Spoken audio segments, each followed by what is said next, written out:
What's up, world? This is your country cousin Pete McCorvey, aka Peter Mac, and welcome to Porch Talk with Peter Mac. Let's get it.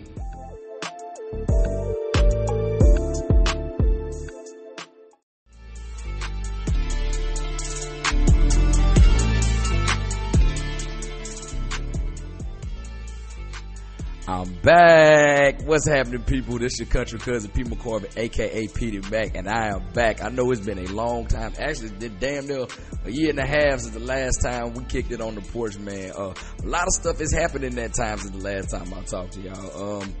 Moved back to California. Not there currently right now, but had to finish out my tour on the USS Theodore Roosevelt.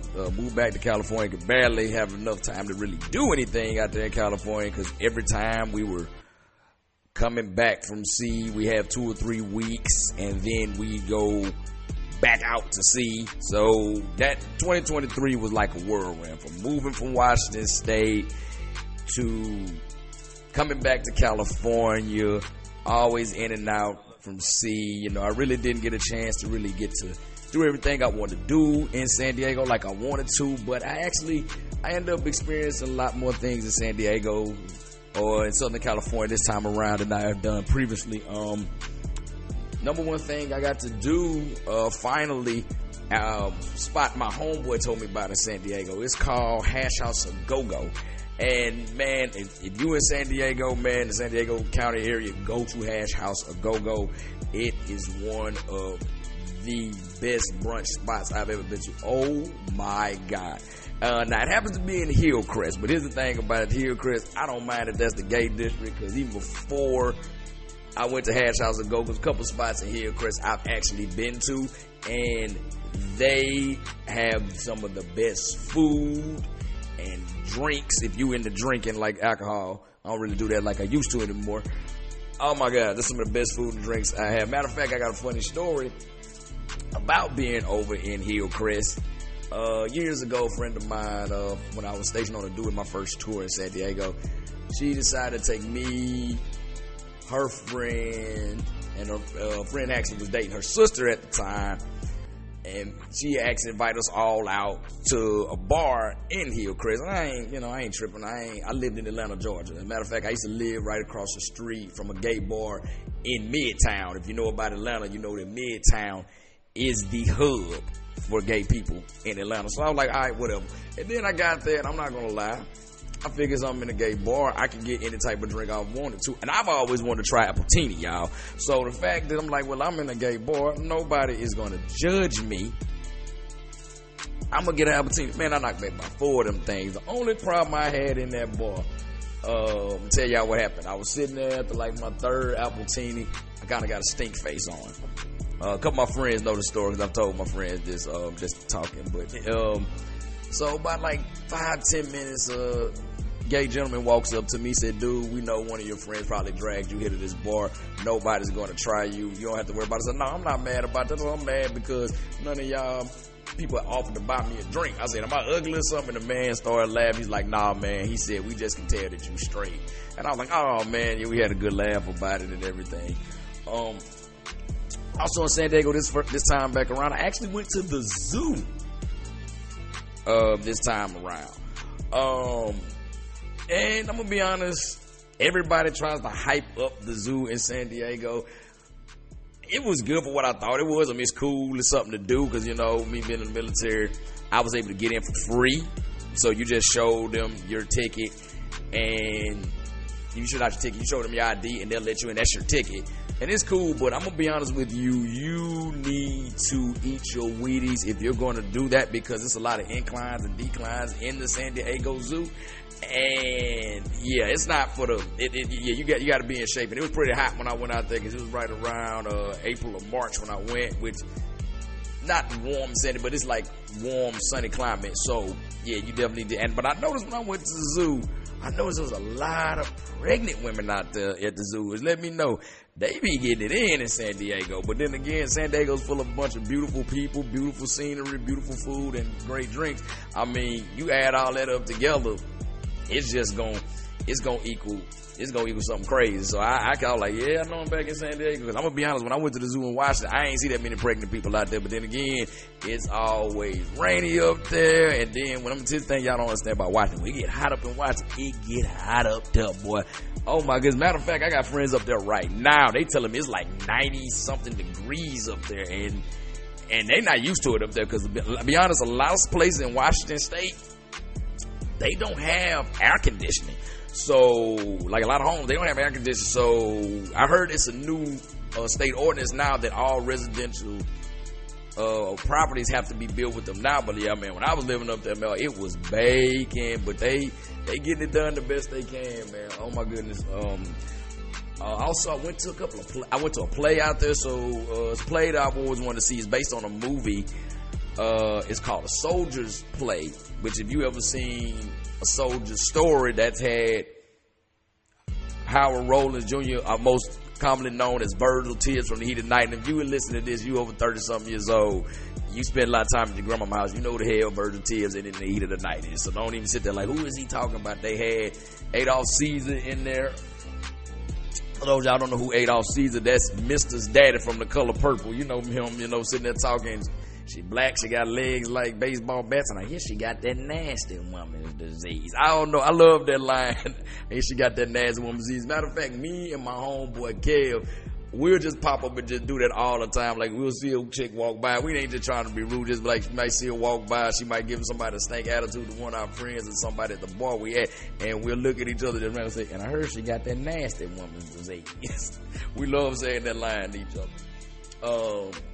Denzel Washington was also, as a matter of fact, I think that's one of the first movies that Denzel Washington was actually in. As a matter of fact, he actually was in the play version, the original Broadway production of that. Actually was very good to see, because I'm big into theater and stuff like that, because one of my goals, I want to get into acting. I'm just sharing that with y'all. Y'all might don't care. I don't care. I got the mic, you don't, so you don't hear that. Actually, when I was up there, I got to go to Long Beach. I shot down to Long Beach. I'm gonna go to LBC. It was kind of mad because for some reason at that time when I went, it was very gloomy for like the first week. Oh, not the first week. The first like quarter of 2023. Southern California, just the sun wasn't coming out. To quote a comedian friend of mine named Reuben Warren. He said it perfectly. He said, man, the sun in Southern California in this first part of 2023 is acting like, hey, who all gonna be over there before it decide if they want to come out or not? But I mean, Long Beach is still Long Beach, still pretty, still got this swagger. Got to be careful because you will get your head bust if you ain't on your P's and Q's in San Diego. I did a lot of things in San Diego. Did a lot of things 2023. But the two things that stood out to me the most in 2023. Number one thing I did in 2023, I'm proud of myself because it's been a long time since I've done this. I've actually only done it one time before. That was over a decade ago. I actually wrote a movie in 2023. Yes, I wrote a full feature-length movie in 2023. Shouts out to my homeboy Bo Blast, because it wasn't for him taking me to go somewhere on Martin Luther King's that I never would have gotten inspired to write that movie. I'm talking about, I worked on that movie from the idea was conceived Martin Luther King's Day of 2023. I put the pen to the paper, so to speak, February, and from February on to like September, I wrote the rough draft. September to December is when I like tweaked it and all that, and finally got it to what I felt was the final draft. But I had to drop it a little bit more because that original draft I had was like 140 pages. Now, if anybody is in the film industry, they will tell you that the rule of thumb is, unless you're going to produce it, or unless you're a big name like Brian De Palma, George Lucas, Michael Bay, or anybody like that, you got to hit that 120 page rule. Because a lot of people don't know, 120 one page on a script represents 1 minute of screen time. So 140 pages, 140 minutes, which equals 2 hours and 20 minutes. people ain't got that time span like that no more. Like, matter of fact, you talk to a lot of these young kids now and you ask them what's their favorite TV show, they'll look you dead in the face. I don't know, man. All I really do is just watch TikTok. I don't watch movies or nothing like that. Like, yeah, people can't think past their ass no more. But I was, like I said, I was able, in the past couple months, I was able to knock it down to 120 on the nose. I was mad because I had to cut some scenes. Actually, I had to cut a character. But it didn't take away from the essence of the story, and I really want to get this movie out. It's like something that I felt was near and dear to my heart. I'm not going to give y'all the whole detail of it. Only thing I will tell y'all is it's like Coach Carter, but for Coach Carter in Sunset Park, but for women's basketball. That's the only thing I'm going to get with you, because I noticed that women's basketball was the shit this past year, especially college women's basketball. I can tell you, I saw a lot of college women's basketball this year. Shout out to Coach Dawn Staley and her University of South Carolina Lady Gamecocks for going back to, not back to back, but going undefeated this year. Oh man, I was so happy to see that. I saw that final game, see that woman cry, that almost made me cry because she deserved it. Like, shout out to Coach Staley and your staff over there at University of South Carolina. Keep doing good things. Angel Reese doing her thing right now. Shout out to her. And as much as people don't want to give credit to this young lady, shout out to Caitlin Clark, because I'm not going to lie, I was going for the University of South Carolina, but Caitlin Clark came out dogging that first quarter. They hit 18 just right off the rip, 18 points. And also, shout out to University of South Carolina, Camila Cardozo, her tall, fine ass from Brazil, boy. Ooh, that's a pretty thing. 6'7", boy. She can show, get my cereal off the top shelf of Walmart for me. And I don't even like looking at younger women like that, but it's something about that tall thing. Boy, I said to you, that's a tall drink of water. One of my friends on Facebook said, nah, nigga, said that's Niagara Falls. I sure will get up underneath them falls and get wet, unintended. But on the other things I'm talking about, biggest thing that happened for me in 2023, actually got into a relationship. Actually, yeah, I know a lot of y'all like, what? Yeah, because y'all know how, like, a lot of my friends say, well, you just down hard on a woman and this, that, and the third. But I actually got into a relationship, and I was trying to give it a go. Just turns out it wasn't wrong timing, right person. I felt right person, just bad timing, or in their case, they might think right timing, wrong person. But I don't have no ill will towards that person. Wish that person the best. I tried to end it on good terms. In my heart, I got closure. I'm at peace with it. I don't know if that person she came to grips with it, but I have no ill will on if she ends up hearing this. There's no ill will towards you. To be honest with you, I really was trying my best to make that one like go the distance, because it was somebody I really cared about. But just me and her I wasn't the man she was looking for, and she just didn't seem like she could be the woman I was looking for. We was like two square pegs trying to go in a round hole, and it wasn't. She's very nice to look at, though. I give her that. I'll never take that away from a very pretty woman. Just very pretty woman, very intelligent. You know, but just for where I'm at right now, where she at right now, we just didn't need to be with each other. I learned a lot from her. I learned patience. I did learn patience. She did teach me a hell of a lot of patience. And she did help me to do something I've always wanted to do, because if anybody know me, you know I'm a history nerd. Because of her, I was able to go to Walt Disneyland. But not Walt Disneyland, that's Walt Disney World. I was able to go to Disneyland for the first time. Disneyland is the OG park for all the Disney parks, right there in Anaheim, California. It was cool to go. Showed me one thing I learned about her. She was a Disney adult, and I'm gonna be honest, I don't understand Disney adults at all. I just can't grasp the fact, for like people who don't Disney adults, that's like people like everything is Disney, like 30-something, 40-something years old.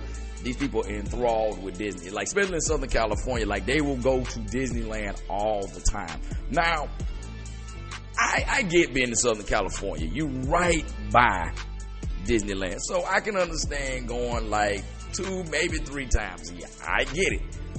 But there's people who will go there once, twice a month, every month of the year. I actually knew a couple of people on my first ship when I was stationed in San Diego. There was a guy, he was from Orange County, and a female, she was from Ventura County, which Orange County is just south of LA County. It's actually where Anaheim is, where Disneyland is located. And then you got Ventura County, which is just north of LA County. And they would like pretty much go to Disneyland all the time. I just couldn't understand the reason. And then I just, cause one thing I knew that Disneyland cost a lot of money because I've been to Disney World 4 times. But I just was like, I don't understand why y'all can go. And then, like I said, my ex, we decided to take a trip to Disneyland. And I knew it was going to be expensive, but I'm going to say this, y'all. What Robin Harris went through on Baby's Kids did not compare to what happened when we went to Disneyland. Boy, Disneyland knocked the Sonic rings out of me. It knocked the Sonic rings out of me. Like, first of all, it's $30 to go park up there. They don't do no military discounts. I was like, well, Disney don't support the troops? What's going on with that? Like, no, so we got there. Then, of course, we got into the park. First of all, I'm going to say this about California Adventure. They could have left that a parking lot, because I went to California Adventure because I had what they call as a park hopper. And thankfully, I'm in the military, so if anybody want to know what a park hopper is, that's when you get one for, it's a thing that lets you, it's a pass that lets you go between Disneyland, the OG park of Disneyland, and right across the street is California Adventure, which used to be the parking lot to get there. They could have left that the parking lot, because I went to California Adventure, I was not that impressed. And I'm mad they took that parking lot away, because now, if you want to stay to Disneyland to closing, you better hope you catch that last little tram that it take you, because it's about like a good walk, I'm going to say a mile and some change, from the front gate of Disneyland and California Adventure to the parking structure they got now. And I know from personal experience going to Disney World, back when I was in college, you missed that last train to get back to your hotel. It's a wrap, because I remember I made my friends and us, we was on college quiz bowl team the competition, national competition took place in Disney World. I remember I begged them to let me ride Splash Mountain. I stayed in that line about 2-3 hours. I ended up getting on it. The park ended up closed. We missed the last bus to go back to the hotel, and we had to walk back to our hotel. You talk about mad me, because we had to go through downtown Disney. If you ever been to Disney World, or you're going to Disney World, you'll see how big downtown Disney is. That's pretty much like walking through a city. So we had to walk from Disney World through a whole city just to get back to our hotel. So, like I said, yeah, you're at Disneyland, you can't afford to miss it. Like I was saying, how expensive it is, of course. So you're going to want to eat. We're in the park. We're going to want to eat. Food there's going to be ridiculous. Food was like $70-$80. You're going to want to get souvenirs, but I don't understand why people, when they go to Disneyland all the time, what other souvenir can you have? You go there every month. But I will tell you this, expensive as it was in there was one thing I did spend my money on. That was them damn churros. Boy, I don't care what nobody say. I've had churros everywhere, but it's something about them Disneyland churros. The first time I had a churro, period, was in Disney World in Orlando. But it's something about the way Disney do them churros. Boy, I hit that churro man over the head at least 5 or 6 times. And that's $20 a piece. That man got at least $120, $140 out of me that day. I'm trying to take off my hat, take off my t-shirt, go buy a white beetle, walking backwards, looking out. I know, like last time he looked at me, he had a nice little smile on his face. Oh, you back again, huh?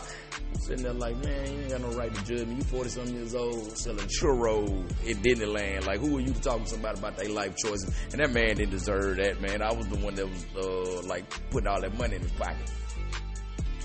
But like I said, Disney, like I said, I'm gonna be honest, the main reason I really was mad about Disneyland is because, like I said, I love Splash Mountain. Every time I've been to Disney World, I've always got on Splash Mountain. I've never left Walt Disney without getting on Splash Mountain, but I couldn't get on there this time because they shut Splash Mountain down. Now they shutting it down and they revamped it. They're gonna give it a Princess and the Frog theme, and I was like, well, why did y'all shut it down? they said, oh, the racial connotations of it, because you know, Song of the South, the movie was based on the story Brer Rabbit, which was the theme.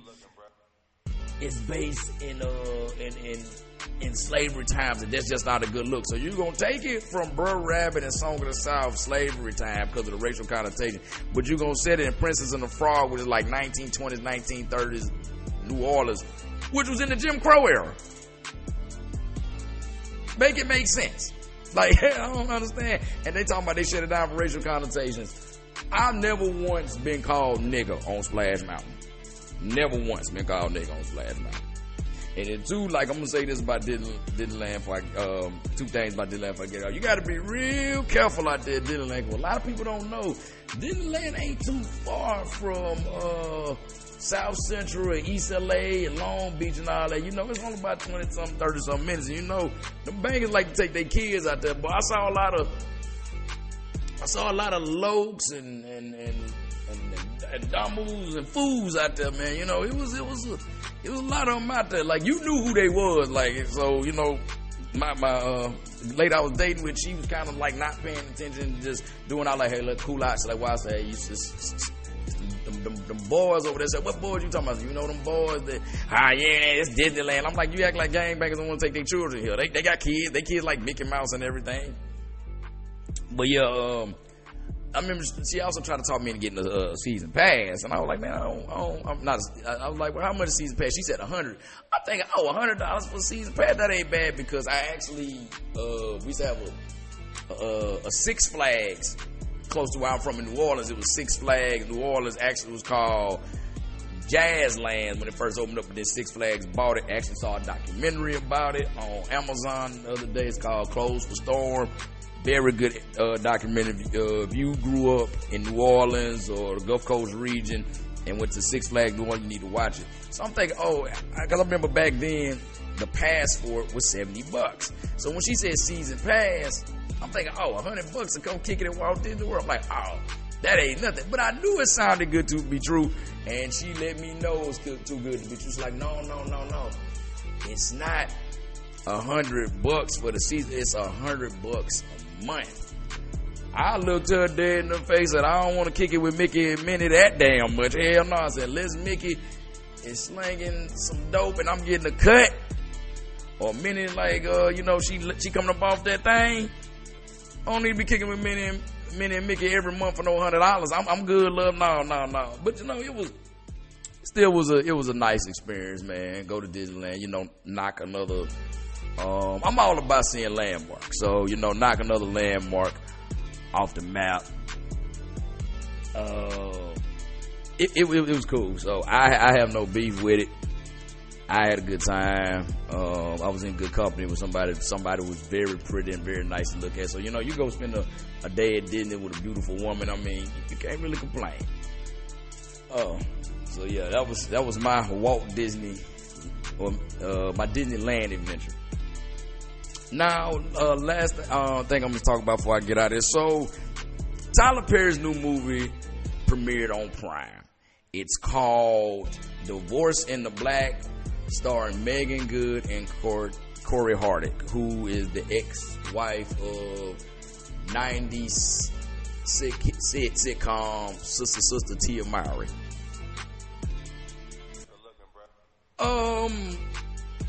The movie was a Tyler Perry movie, so I can't really people. It's gonna be, he's gonna have a woman dealing with an abusive man, and it's just gonna get crazy and all this. It was a typical Tyler Perry. However, I will say this in the review about the movie. So the movie starts out there at a funeral. Megan Good's father is the pastor, played by Richard Lawson, who is Tina Knowles' ex-husband. Who, y'all don't know who Tina Knowles is, that's Beyonce's mother. Very underrated actor. He's been in a lot of stuff over the years. He's actually in one of my favorite gangster movies, Blue Hill Avenue. And he's preaching about the deceased. And the deceased, he's come from a bad family. He was like a troublemaker all through the town. Everybody knew him. So then the mother of that character stands up and you talking about my baby and all this, that, and the third. And the preacher was trying to be polite about it. He was trying not to, go in too much, but then he just straight up said, you and your children, y'all ain't done nothing but raise hell around town. Everybody know this, that, and the third. Now, the deceased is actually the brother of Corey Hardwick's character. And the mama just went off. She made all her kids, all her three sons, get up and take that body out of the casket. To my, don't leave in the casket because they paid for it. She talking about Megan Good's father and they paid for it. We don't need nothing. And she had them basically take the body out the casket and walk it out the church. Now I knew when I saw that, I said, oh my God. I said, boy, this movie gonna be over the top. This gonna be over the top. I had never seen nothing like that. And it proceeded to be in regular Tyler Perry fashion.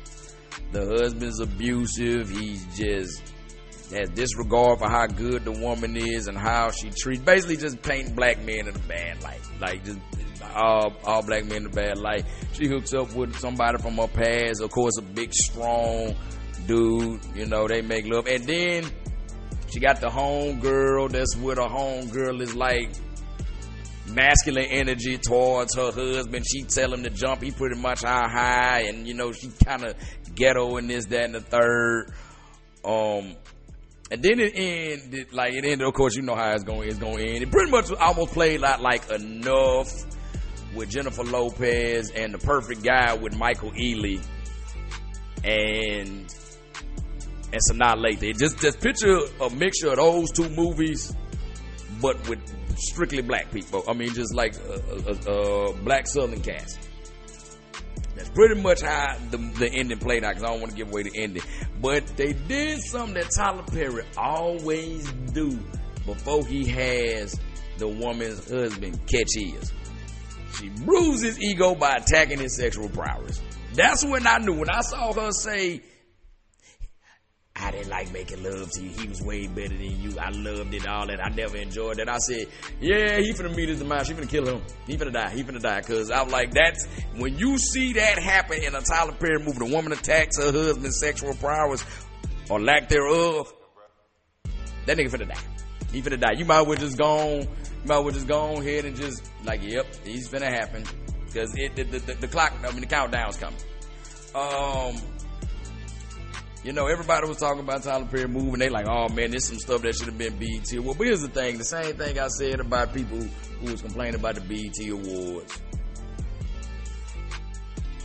The BET Awards has been the way it's been for over 20 years. So for y'all to come to it every year and then be shocked at the niggatry you see, because that's what it is, I don't understand it. And I relate that to Tyler Perry movie because we know this man's MO. But yet we still watch the movies expecting something different. My thing is the man getting his money. I'm not mad at the man for getting his money. My only thing I have is I remember when all of his movies were faith-based. They were faith-based themes. A lot of his movies lately is just infidelity, abuse.